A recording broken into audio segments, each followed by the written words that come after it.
This is from the first season of Gilligan. Sit tight. And his sit tight, sit tight, sit tight. Movie star and the rest. And the rest. What happened to Professor and Mary Ann? Professor and Mary Ann. Yeah, Dawn Wells and Russell Johnson got screwed in season number 1. Why? Yeah, they weren't characters? No, they were totally there. I guess they were Sherwood Schwartz, the genius who gave us Gilligan's Island, and Brady Bunch, by the way.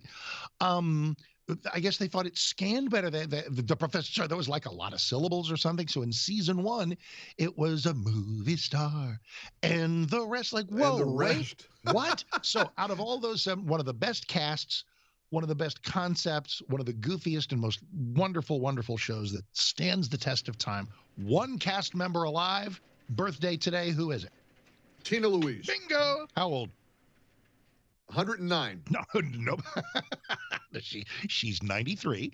I saw. Is she really? I saw. I wasn't that far off. No, I saw a recent interview with her, and got her marbles. Still kind of with it, kind of feisty.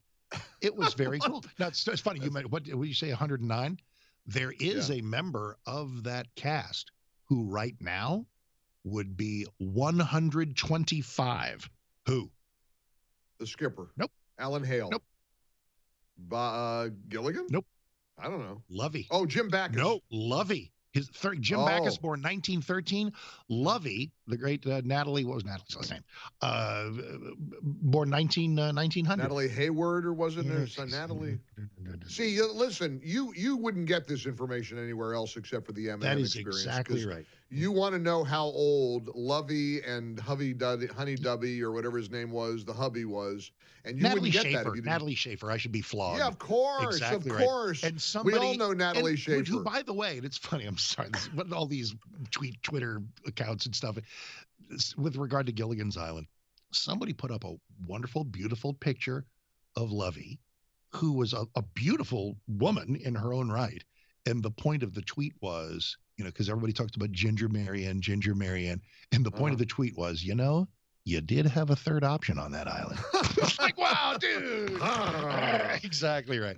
All right, so happy Tuesday. Happy Tuesday, Mike. Well, let's talk about options. I've been exploring my options, career options, after yesterday's show. No, what happened? No. Let me tell you what happened. And incidentally, I got an email this morning right before I walked into the studio. Yeah. Hi, Mike. We found your profile. We think you might be interested in the following job opportunity. Creative Director, location Chicago. You might also like these positions. Associate Director, Public Sector Growth Campaigns, Rolling Meadows, Illinois. After what happened yesterday on the air, I absolutely am ready to take it to. What did you do? What did listeners do? What happened? I wanted to talk to somebody who doesn't like Trump. Okay. I wanted to ask somebody who doesn't like his agenda, doesn't like him, a Kamala supporter, how does it feel to see a stadium full of people cheering him wildly? What does that do to you? Psychologically. Psychologically, your heart. I mean, and I thought this is going to be easy, right? Mark, it was like the bus pulled up from the asylum and the people got off the bus and they all started to call the Mike Gallagher Show. You couldn't understand half of them. They were talking in gibberish. One guy you could not understand. And a lot of them weren't even talking into the mouthpiece of the phone.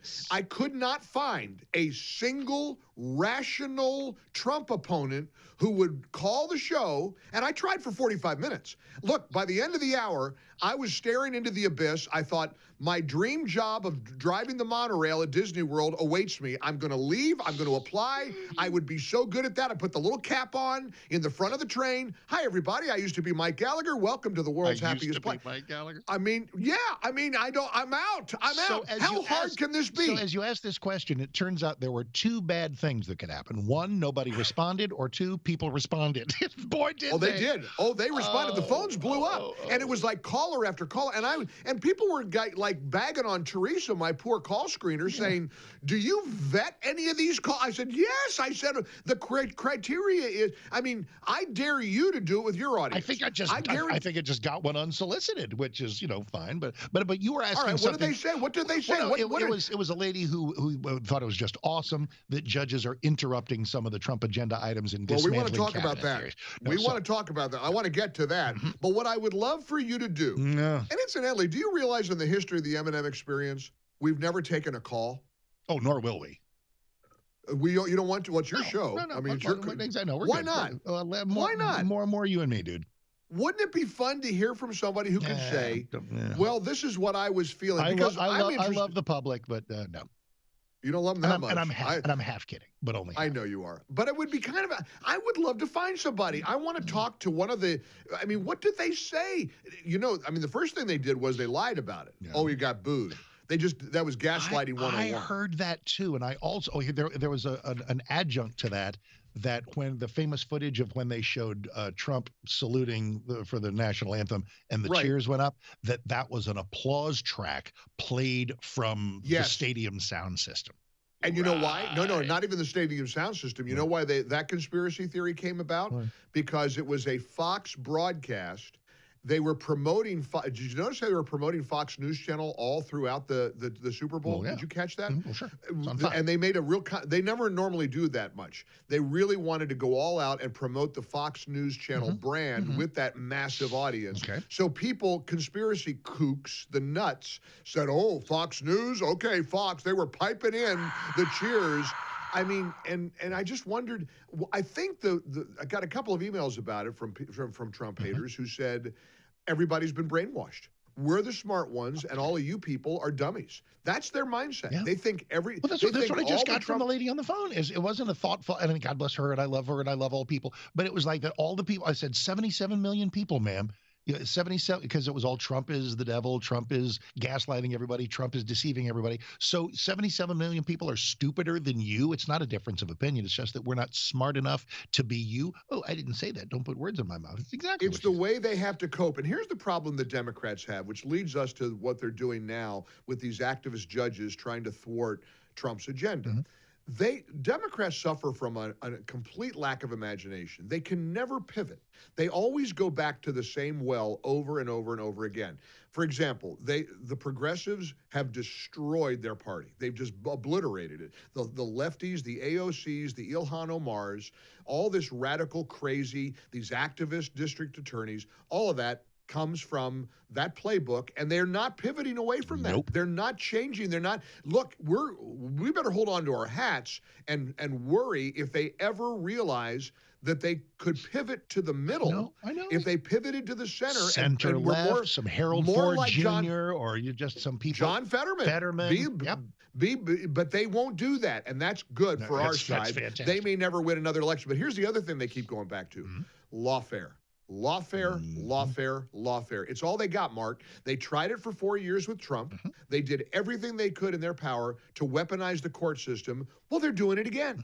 Now they find activist judges, all Democrat appointees, who hate Trump. I think there's a Republican in the woodpile in there somewhere, I believe. So there's one or two, but for the most part, these are Democrats. And look, we've learned by now lots of Republicans in name only that hate Trump, right? And what they're doing is they're trying to subvert his agenda. I loved what J.D. Vance put on social media. Imagine if some lone district judge somewhere tried to tell the military how to fight a war and subverted a military action. That's the same thing. They're just, and last night, for example, on CNN, the great Scott Jennings mixed it up with Gretchen Carlson, of all people. What happened to her? I know. I used to be on her Miss show America, all the time. former Channel 5 locally. I love her. I used to be on her show regular. I was one of her regulars back in the day when she was a daytime Fox News host. And, she famously, she ran, what she did to Roger Ailes, right? What? Do you know the whole, do you remember that backstory? She felt that the late Roger Ailes was sexually harassing her. So she went into his office with her iPhone running. She taped him. And she secretly, covertly recorded him saying apparently inappropriate things. And when she plopped the iPhone down in front of the Fox News Corp lawyers, They said, let's get out the checkbook. And she got Well, a lot how of money. do we feel She about? I got was a going to lot. say, when you said she went in and had a phone recorder going, the first thing I said is, she catch him? What did he do? I mean, that's, that might not be my favorite thing, but guess what? You could look it up. Here's the You can look it up. No, I don't doubt. No, I'm just saying is that if somebody, Well, anyway. She got a big settlement, and now apparently she's an occasional panelist on CNN and MSNBC. She's gone far left. She wasn't like that when I was back in the day. I remember working with her, and I was a guest regularly, and she was kind of a fairly right of center, kind of Fox News talking head. Anyway, they mixed it up, and Scott Jennings was saying, look, they're using lawfare all over again. They're trying, and here's the thing. And Abby Phillips pushed back and said, well, that's what the Supreme Court is for. And as Scott so rightly pointed out, yeah, but it's the delay that matters. It'll take a long time. Yes. That's what they're trying to do, Mark. Flood the zone. They just want to delay it. Correct. The delay is the point. To hobble him again for 2, 3, 4 years. I don't think it's going to work this time. I believe there's, as Scott mentioned, emergency injunctions that the court can step in, because thankfully we have a majority constitutionalist court now. Yes, we do. So they're going to adhere to the Constitution. You know what else we have? Judges. I don't know. You know what else we have is the court of public opinion. Did you watch the latest clip of Harry Enton on CNN? Again, Scott Jennings, Harry Enton, both employed by CNN. All Scott Jennings does is get out there and say magnificent conservative things. All Harry Enton, their data guy, does is show more polls that show that America loves what's going on. He said he's had a positive rating every day. We got 70% who say that he is keeping his campaign promises, compared to 46 in the opening days of the 2017 administration. And it's like we have the approval, for the moment, cross your fingers, we have the strong approval of the public for him doing what he is doing. Did you notice the anchor that was on set with Harry Enton when he went on that whole spiel? Did you see her? She looks so constipated. She is so angry. She looks like she's getting ready to break out into tears. Because and remember the big takeaway? He said 21 days of positivity numbers for him. That he only had 14 total positive days in the first four-year term. Uncharted territory. I mean, cope and seethe and cope. So I'm loving it. Tracy went out and framed a New York Post for me. I got a New York Post cover framed in my studio. Trump shot, and the big iconic picture with the blue background and the American flag and the blood stream. Fight. And now we've got a second edition to it. I'm so proud of this. The Golden Age of America, the cover of the New York Post showing him being sworn in. And we're going to put them side by side. It's extraordinary. I hope we all are appreciating and relishing what a time it is to be alive. These times will never come again. Not just like this. I hope we can have 12 straight years of MAGA and more with 2 terms of J.D. Vance or whoever. But just like this, just enjoy every day. I know I do, especially when we get to chat. I do too, especially when we do the M&M experience. I love you too. See you tomorrow.